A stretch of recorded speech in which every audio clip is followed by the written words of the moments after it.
Quería preguntar primero si hay alguien en esta sala que no haya visto la nieve. Todos hemos visto la nieve, perfecto. Hace exactamente 20 años, 2 meses y 13 días que di mi primera clase. Y me acuerdo perfectamente. Yo estaba sentada en mi mesa de becaria en el Departamento de Arte y Educación de la Universidad Complutense de Madrid, donde aún trabajo, y mi jefe se me acercó y con un dedo puntiagudo me señaló y me dijo: María, mañana tienes que dar tu primera clase. Yo me quedé totalmente horrorizada, me fui corriendo a la biblioteca a recabar la mayor cantidad de información posible y al día siguiente di mi primera clase. Recuerdo que hablé sin parar durante 2 horas, proyecté unas transparencias horrorosas llenas de texto y, por supuesto, que aborté cualquier posibilidad de participación. ¿Cuál fue, por lo tanto, el resultado de esa clase? Pues el resultado fue que nadie aprendió. Yo hacía como que enseñaba, mis estudiantes hacían como que aprendían y entre todos lo que hacíamos era poner en funcionamiento una farsa donde el aprendizaje no sucedía. Aquel día nadie aprendió, ni tampoco aprendieron nada los estudiantes que tuve durante los 10 años restantes, hasta que en el año 2011, paseando por una de mis librerías favoritas en Madrid, encontré un libro que me llamó muchísimo la atención. El libro se llamaba El proyecto Facebook y la posuniversidad y era del filósofo argentino Alejandro Piscitelli. Recuerdo perfectamente coger el libro, abrirlo y como una frase emergió hacia mí, una frase que cambió totalmente mi forma de entender la educación y de entender la vida. Y esta frase decía que las energías no han de ponerse solo en lo que transmitimos, sino en la arquitectura de su transmisión. Esa frase hizo que yo me diera cuenta que estaba poniendo toda mi energía en el qué en vez de estar poniéndola en el cómo. Esa frase hizo que me diese cuenta que yo les estaba pidiendo a mis estudiantes que fuesen horizontales mediante una estructura absolutamente vertical. Y esa frase hizo que me diese cuenta que el verdadero problema que tenemos los profesores y profesoras del siglo XXI no es la brecha de los contenidos, que para eso ya tenemos a Google, ni la brecha tecnológica, sino que el verdadero problema que tenemos es la brecha metodológica. Es decir, cómo vamos a diseñar las experiencias para que el aprendizaje verdaderamente suceda. Entonces decidí poner en funcionamiento una revolución en mi docencia, pero no quería hacer una revolución muy sangrienta y llena de cadáveres, sino más bien algo tranquilo y pausado, y por lo tanto me puse muy contenta cuando encontré el término microrevolución y decidí poner en funcionamiento 5 microrevoluciones. La microrevolución número 1 tiene que ver con el inconsciente. Tiene que ver con la idea que yo llevaba firmemente anclada en mi cabeza aquel primer día de clase, según la cual yo pensaba que lo que yo decía era exactamente lo que mis estudiantes aprendían. Pero resulta que me fui un día con unas amigas al cine y vimos una película. Y después nos fuimos a un café. Y cuando estábamos en el café empezamos a hablar de la película y nos dimos cuenta de que todas habíamos visto una película diferente. Esto me llevó a enunciar la primera microrevolución, que dice que lo que los profesores enseñamos no es lo que los estudiantes aprenden. Tenemos que aceptar al inconsciente como el tercer participante del acto pedagógico. Y los profesores y profesoras del siglo XXI tenemos que aceptar también la idea de que nuestros estudiantes, y tal como está ocurriendo aquí, aprenden todos de manera completamente diferente e individual unos de otros. Estoy segura de que la mayoría de los que estamos aquí nos definimos como demócratas, ¿verdad? Y es que esta idea de la democracia entronca con la segunda microrevolución, que tiene que ver con el poder. Tiene que ver con otra idea que yo llevaba firmemente anclada en mi cabeza aquel primer día de clase, según la cual yo era la única depositaria del poder y no lo podía compartir de manera alguna con mis estudiantes. Hasta que me acordé de don Genaro. Don Genaro era un profesor maravilloso que yo tenía cuando era pequeña. Era un profesor simpático, era un profesor empático, era un profesor que te atendía cuando tenías un problema, pero todo eso ocurría cuando don Genaro estaba en el patio. Porque cuando don Genaro entraba en el aula y cerraba la puerta, se convertía en un auténtico ogro. Esta imagen de don Genaro me llevó a enunciar la microrevolución número 2, que dice que los profesores no solo debemos de parecer democráticos, sino que tenemos que serlo. Los profesores y profesoras del siglo XXI no podemos parecer demócratas en el patio y ser profundamente antidemocráticos en el aula. Tenemos que empezar a trabajar por comunidades de aprendizaje Y tenemos que darnos cuenta que el conocimiento en un aula se genera en 3 direcciones. Hay una dirección que es la tradicional, profesor-estudiante, pero también hay una dirección que tenemos que aceptar, que es estudiante-profesor, y por supuesto que tenemos que aceptar la dirección estudiante-estudiante. Ahora que ya estamos casi al final del evento y que lleváis mucho tiempo sentados en esas butacas, seguro que os duele un poco el cuerpo, ¿verdad? Pues este dolor tiene que ver con la microrrevolución número 3, cuyo tema central es el cuerpo.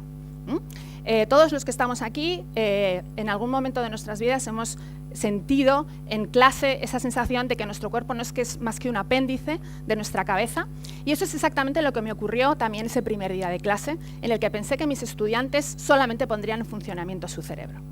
Pero al mismo tiempo, me acordé de algo que me ha pasado muchas veces en mi vida como estudiante y que estoy segura de que a vosotros también os ha pasado esto, y es esa sensación horrorosa cuando tienes muchísimas ganas de ir al baño y al mismo tiempo tienes muchísima vergüenza de levantar la mano para pedir permiso y salir de clase, ¿no? Esto es lo que yo llamo el momento vejiga.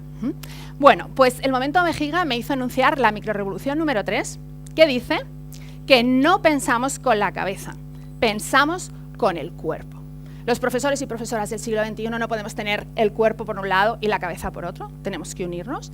Y esto nos va a llevar a repensar los mobiliarios y los espacios, a repensar los tiempos y a aceptar los afectos y las emociones como elementos consustanciales del proceso de enseñanza-aprendizaje. Ahora os quería enseñar esto que tengo aquí.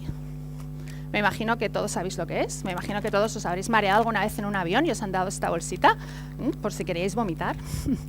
Y es que esta bolsa me recuerda mucho a un ritual que yo he puesto en funcionamiento muchas veces en mi vida como estudiante y que también he puesto en funcionamiento o he mandado poner en funcionamiento en mi vida como profesora, y es el ritual de la educación bulímica. ¿Hay alguien en esta sala que no haya deglutido información el día antes de un examen, la haya vomitado en el examen y se haya olvidado absolutamente de la información cuando haya terminado el examen? Todos lo conocéis bien, ¿no?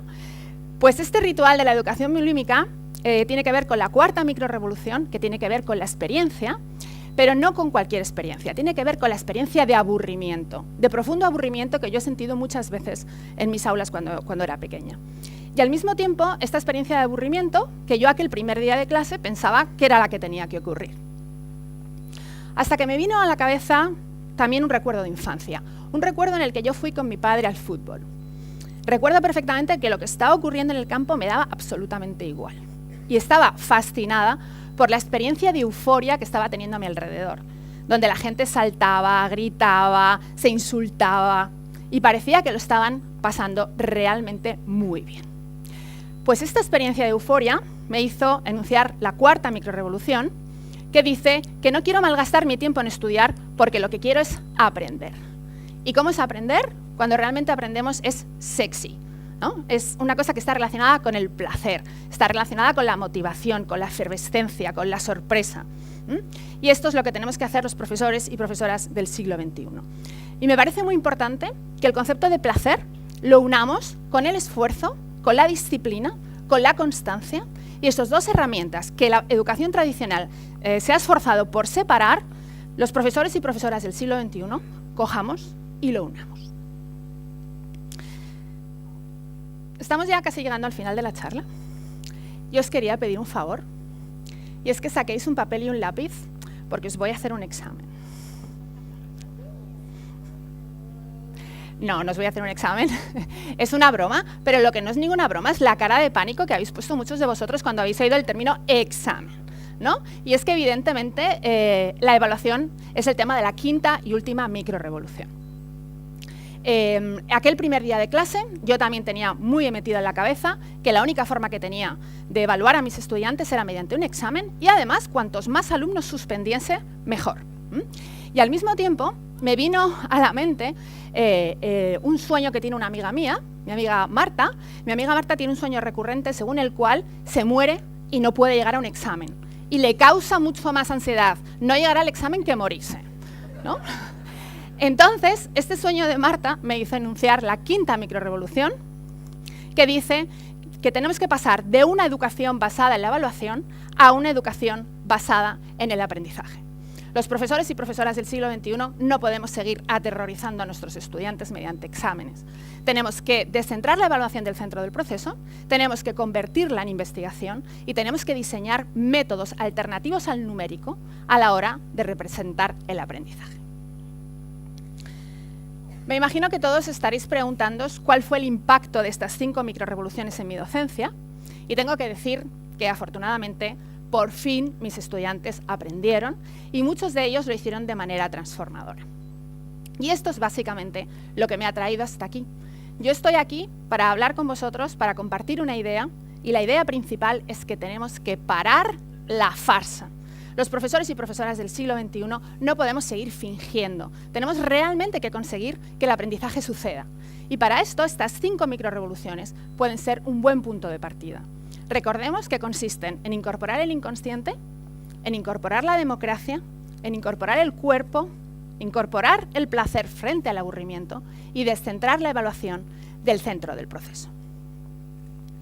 Puede que algunos de vosotros y de vosotras estéis pensando que todo esto es súper bonito, súper divertido, pero que es imposible llevarlo a la práctica.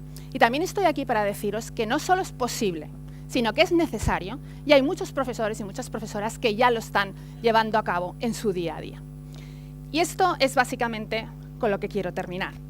Quiero recuperar en este momento la frase que os he hecho al principio de la charla, porque si todos hemos visto una tormenta de nieve, sabemos que al principio caen unos cuantos copos que no tienen mucha importancia, pero después van cayendo cada vez más y más copos, hasta que al final una gran cantidad de copos logran cambiar el paisaje.